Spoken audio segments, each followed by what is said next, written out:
Hello everyone. I figured today I would do a video on something I've been talking about since I actually started Guru Grit, because I've been thinking about it since long before I started Guru Grit. And I remember back then, a few years ago, people saying, yeah, that would be so cool, like let's do that, let's do that. And it's a video on JINN. So I'm feeling vulnerable. It's dark outside. It's nighttime. I'm alone. And why not? Let's get into this topic. I've had it on my mind for the past few days pretty intensely. And then all day today, I became possessed with the idea of just thinking about JINN. And I thought, I'm just gonna get it out there. Maybe if I get it out there, it will loosen its grip on me because I've been thinking about it incessantly. So JINN, what are JINN? And this is just 101. This is a very surface level video. I mean, there's entire academic fields of study around this. Possession, I guess this will fall under the possession series that I'm interested in doing because it's just things that I like and people ask about them and I answer their questions. And, a friend of mine was messaging me today and she said, I'm really feeling so witchy. And I was like, let's do it. Okay, just as I said that, this meowed, speaking of creatures, here we go. So we have a co-creator with us today. All right, so JINN. What are JINN? So just bear in mind, this is a very surface level introductory video, hence why it's 101, and then we'll get into it. Okay, so JINN. The name, what is a jinn? Basically, the common stereotype is Aladdin's Robin Williams voice, blue phantom looking thing known as a genie. All right, so it comes from the root word jinn, and as we always do on this channel, I like to know what it is that I'm saying and get to the bottom of things. So it's the root word for, I believe, because I'm not an Arabic speaker, jinnah. So it's jinn means hidden, obscured from sight. It is a plural root word for demons or spirits. Spirits meaning things that are not tangible. Okay, so hidden. All right, so there we go. So jinns are things that we cannot see. So why do they exist? And if we can't see them, then how do we know that they are real? So what is their form? Well, it is said that jinn are made from air and fire. So to understand that a little bit better, then we'll understand why. Okay, so basically it is said this, I have to also preface that this is pretty influenced by my knowledge of Islam. Okay, angels, jinn, and humans.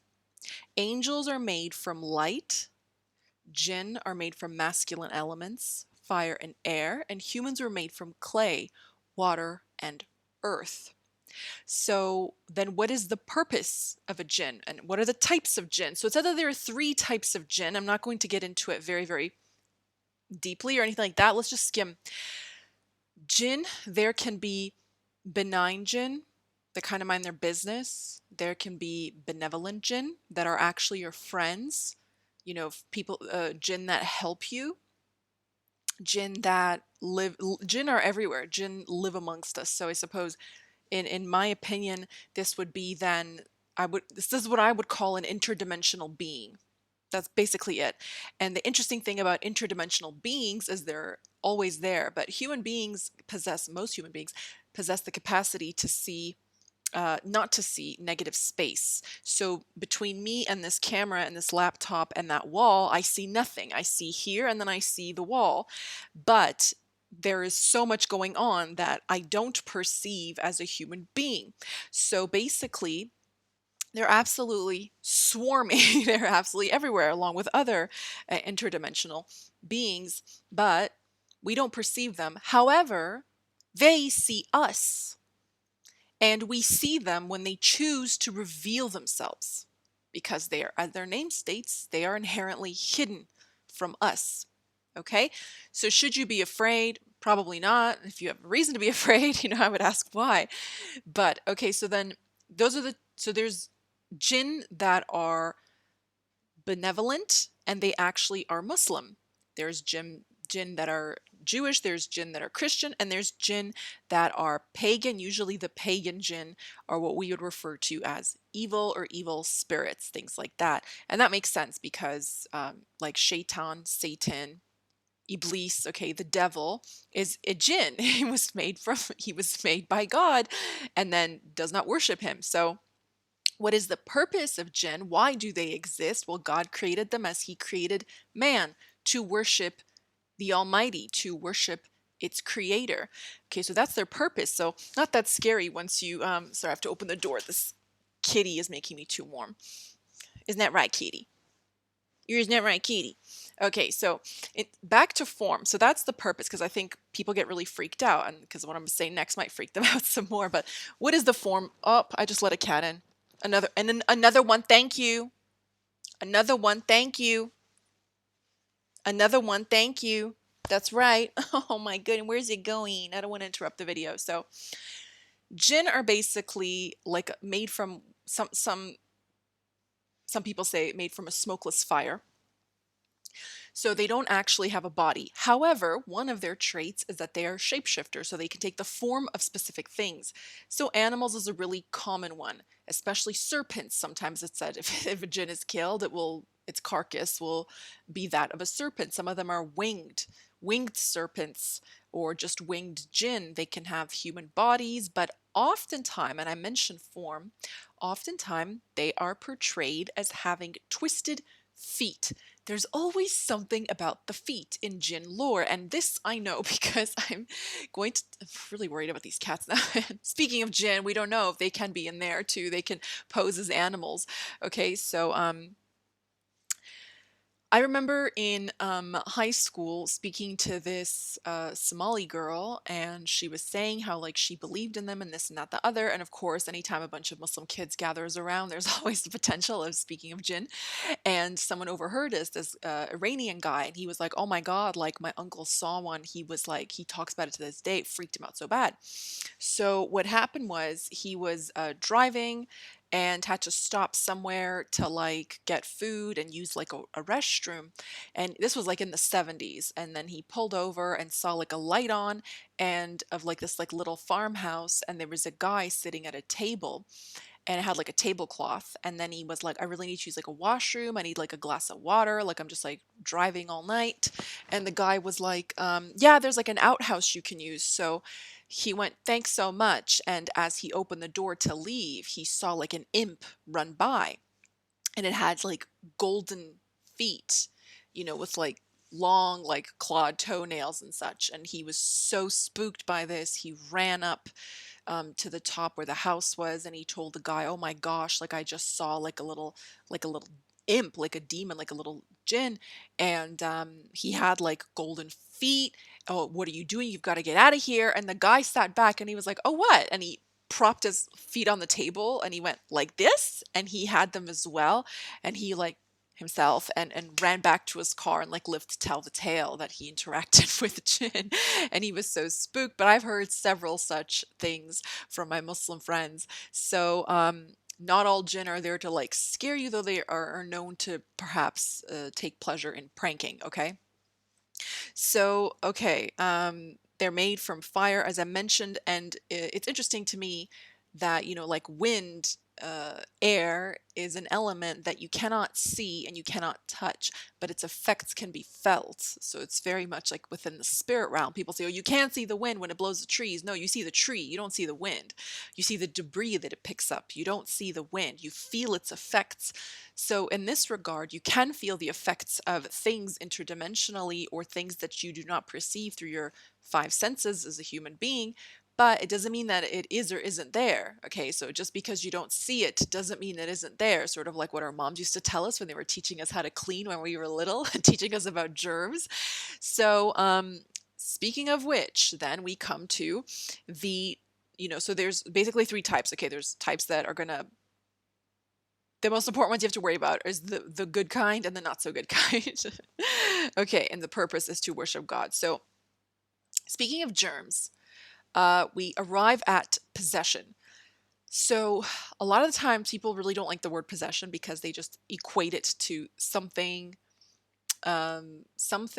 impure, something malicious taking over a helpless form and doing what it wants with it. Okay, that's not true. That's a very tip of the iceberg, childish kind of explanation, and I don't really care for such uninformed things. Possession, we're going to do a separate video just on possession, but you can be possessed by anything. You can be possessed by hunger. You've seen people have road rage. They're possessed by anger. People are possessed by love. I think the most wonderful form of possession is inspiration. When you're inspired, when you get a marvelous idea, you can't calm down. You can't stop to do anything and drink a bit of water. You absolutely see, I must have this tea now. I just must have this tea. So, mm, you could be possessed by thirst. Um, where are these cats? My God, one just walked by. Anyway, so there's many forms of possession. And so what's interesting is people can be possessed by jinn, but not really know it. So the most common thing that I've sort of read that I find really interesting to me personally is that women are quite appealing. You know, women are also very intuitive and can blend with the spirit realm or enter a bit better than men. We're much more in tune. We're much more spiritually evolved. It's genetically, uh, biologically, we're a little bit, so jinn can fall in love with human beings. And you can read about the lore. It's super interesting. There's, works on interspecies, I suppose, marriages and breeding between jinn and humans. And so, actually, I don't think there's anything explicitly written that it cannot be done in religious texts, but that I do find that a bit interesting. My first question is, why would you want to do that? But um, so what can happen is sometimes, let's say, I don't want to like bind astrology into it, but some people are a little bit more susceptible to spiritual occurrences. Okay, so they can be quite psychic, but they can also, if they don't have good boundaries, if they don't meditate, if they have poor self-esteem, then of course they take the opinions of others too much to heart, which can make them feel fearful. And so fear, unforgiveness of self, criticism, judgment on others is the ultimate doorway to possession of like lower energy forms. So if you're fearful, then you're basically opening yourself up to awfulness, right? But another thing that can occur is if you're, fearful that, let's say, you won't find someone, or you don't really love yourself, or just in general, let's say you have some unfortunate combination and you're not very self aware, you're not very strong in yourself, or you don't have a strong heart, you don't have a strong spirit, jinn can fall in love with you. You don't know anything about this, okay? But it becomes attached to you. So when you want to get married, you want to find a partner. I mean, this can happen to men as well. Like, like there's the phenomenon of succubi. So succubus can lure married men away from their wives, or they will share them with their wives. So female jinn can do this as well. Some of them are particularly jealous. They don't like to share. They will make the men leave their wives. And just seduce them. They're just like very hard to resist. They come to them in their dreams. And I mean, like even Kesha reported. I remember Kesha saying that in an interview. She had sex with a ghost, and I remember thinking, she's a Pisces, and I know it's supposed to sound crazy, but I'm gonna look into it because I think that she meant it. I was like, oh, it's probably Jinn. And actually, I remember seeing. I think it was Scary Movie 2, when they're in that castle, it's like, take my little hand, it's my strong one. And there was that scene where I think it was it Tori Spelling? I don't know, one of them had sex with a ghost. I remember thinking, oh my God, they're like literally putting jinn stuff out into the world. I don't even think that they're kidding. I think that they know what they're saying. But anyway, so what can happen sometimes in some cases is, let's say a lady or gentleman, but I'm going to use ladies as an example because it's just a little bit more common. Women are quite enticing to them. So what can happen is that they can fall in love with you unbeknownst to you, and you cannot find a man and you cannot keep a man because they get jealous. So they will cause disharmony in your relationship. So like they last 3 months and it just can't work because they have such a hold on you. You're so, they want you all to themselves. They can you know, interfere. Okay, they can interfere. So that can occur. So maybe the problem with your love life is otherworldly or something like that. Now, in terms of possession, that's one thing. Another thing too is jinn are said to dwell in holes. Okay, so they like dark places and filthy places. So something that's quite interesting to me is I remember I was standing at a bus stop when I was 18 years old, as you do early in the morning, ready to go to university. I had a 2 hour trek, so I'm in no humor. But as always is the case with me, somebody's going to come up to me, and out of everyone there, they're just going to start speaking to me because that's just always how it is. And this 30 something year old man who was a Jamaican Muslim just starts talking to me and telling me he sells, I think I have one here somewhere, those like oil perfumes that have no alcohol in them, and talking to me about Islam and all of this. And like 20 minutes in, I'm just like, yes, like I'm familiar, blah, blah, blah, blah, right? And he starts like unleashing some serious, what we would now call like conspiracy theories. But to him, it was truly his belief. And he was like, clubs are the working of shaitan. Like, really think about it. Like, why would anybody go there? And he explained it so matter of fact and so beautifully. And he never used the word jinn, but it made perfect sense. I knew exactly what he meant. Okay, so basically, a nightclub is dark. You drink alcohol, which is spirits. Okay, gin, like gin. So you lower your inhibitions, and then you have music coming into your ear holes. And as we know, vibration and frequency can really influence our moods. So jinn, when I say holes, this is where I'm going with this. Okay, holes are dark places. Jinn can actually possess a person through their orifices, your nostrils. So people are smoking, and they used to smoke. And when I was growing up, you could smoke indoors at clubs, but now they have those like smoke machines, like, psst. People are wearing lots of perfume. Music is coming into your ears. Okay, it's late at night. You're tired unless you're hopped up on something you shouldn't be. You're yawning. Yawning can allow jinn to enter your body. So always cover, not just to for the sake of rudeness, cover your mouth with your hand when you yawn to stop a jinn from entering.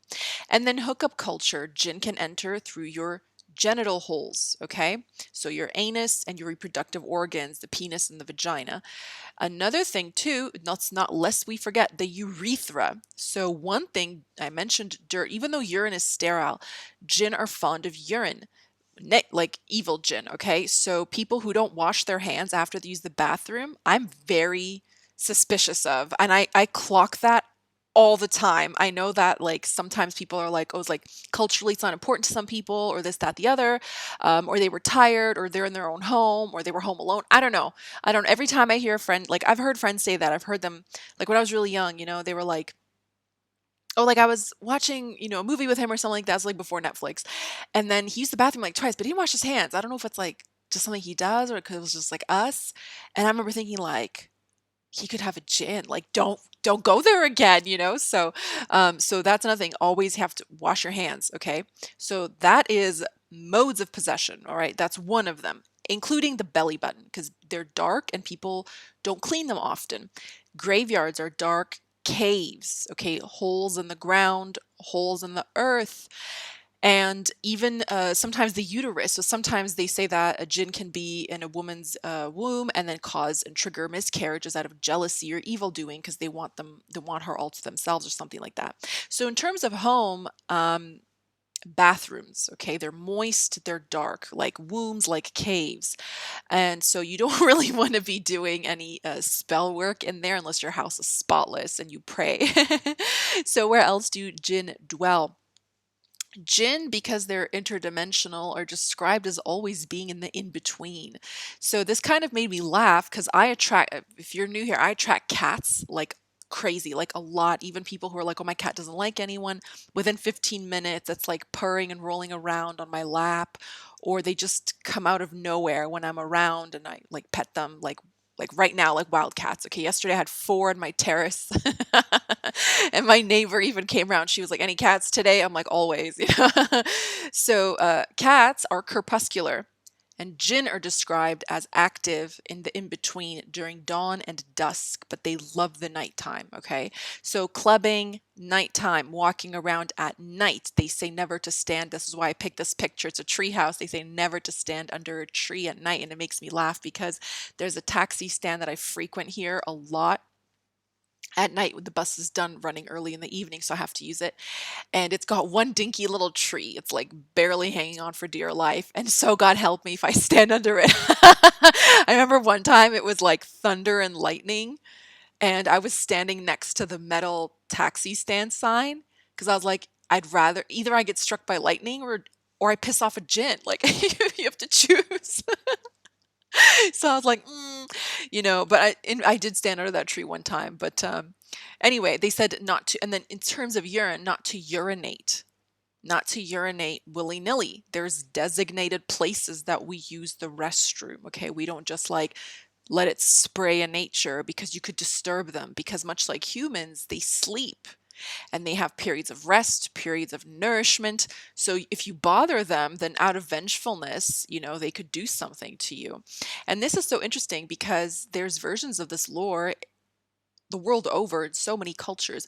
The first psychic I ever saw who actually shared the same name as my paternal grandmother, God rest her soul, she said, you know, she was talking to the person I was with, how they had a really strong connection to like nature and how nature responds very well to them. And she said, anytime you walk through grass, mentally ahead of time, ask everything to move out of the way so you don't trample it. You don't want to be rude.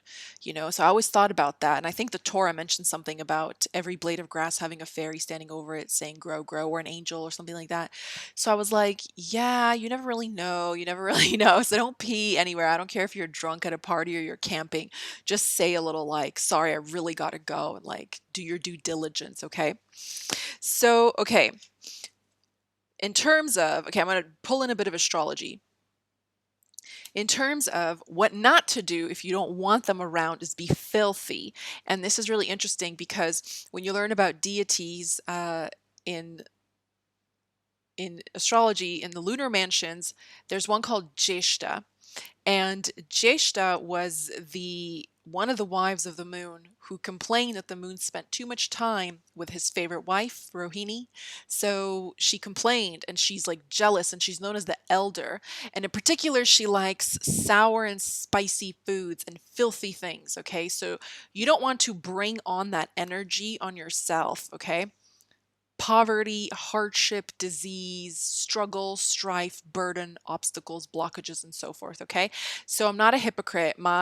I'm messy. Like my desk is in disarray. I'm just and not an orderly person, but I am clean. Like I don't like like it's clean. It's just all over the place. So um much like Jeshta, Jinn as well, where there's dust, filth, they are attracted to that. So do your laundry, sterilize your surfaces, wash your dishes, put them away. Okay, I will say one thing. I do keep a clean kitchen and I do keep a clean bathtub, bathroom. Okay, so another one is the body. Keep your form very clean, shower, and your spirit because they're active at dusk and dawn. Pray when you wake up in the morning, pray when you go to bed at night. They also, as in terms of the in between, definition would be thresholds as well. So your front door, your back door. I also say a prayer when I get in the car because you're entering, you're crossing a threshold. I say a prayer when I get on an airplane. I say a prayer when I get on public transport, okay, because it's all doorways, okay? So that's something to mention. All right, I mentioned the yawning and the hookup culture, the genitals, so they can travel that way. Um, and then walking under trees. Be careful where you go to the bathroom. Now, another thing too is smells are quite enticing to them. So, perfume. So, this is another thing about being out at night in like club culture. I'm not saying that to like discourage people from going out. Like, I love dancing. I've cut up many a rug. You know what I mean? I've dropped feet.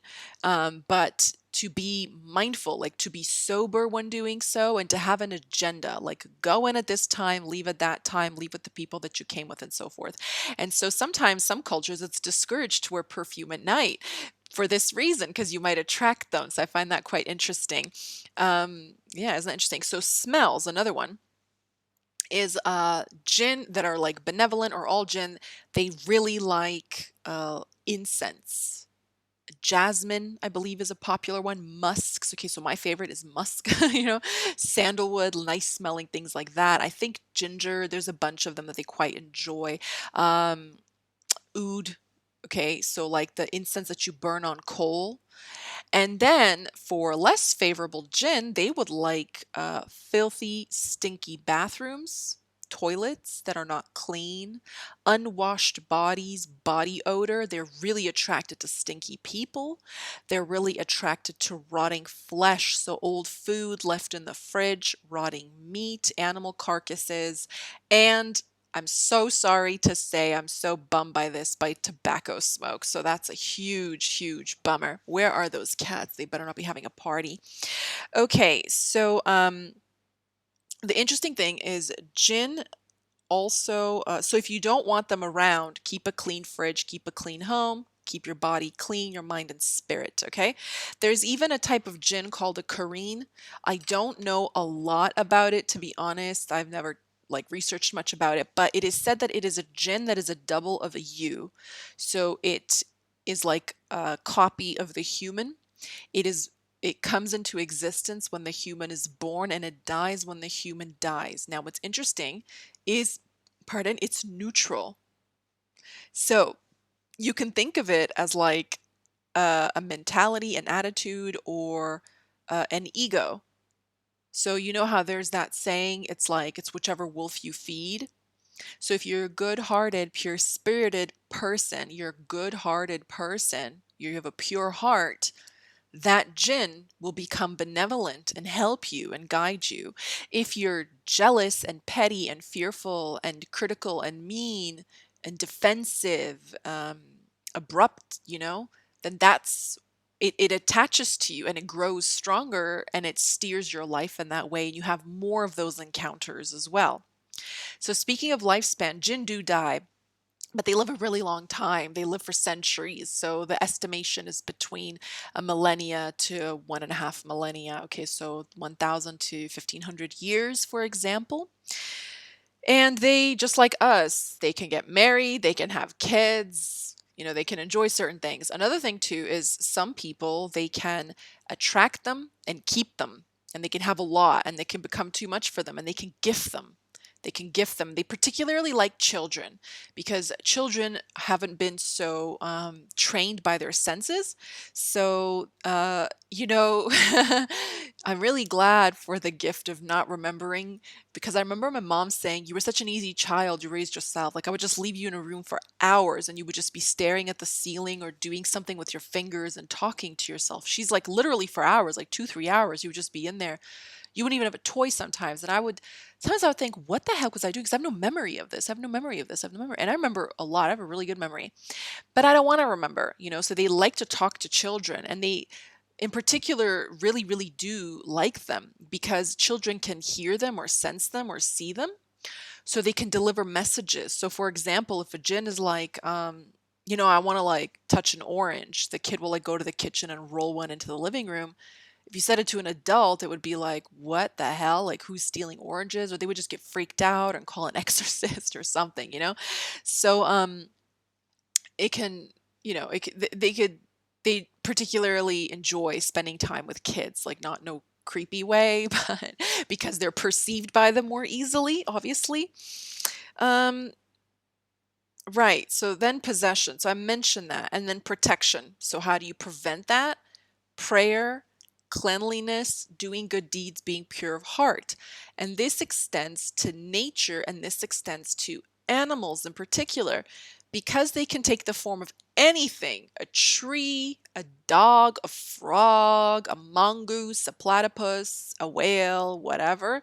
You don't want to be cruel or wicked towards them. I'm not saying that because you're scared of jinn. You shouldn't do it because it's cruel anyways to do, because you could trigger them into hurting you.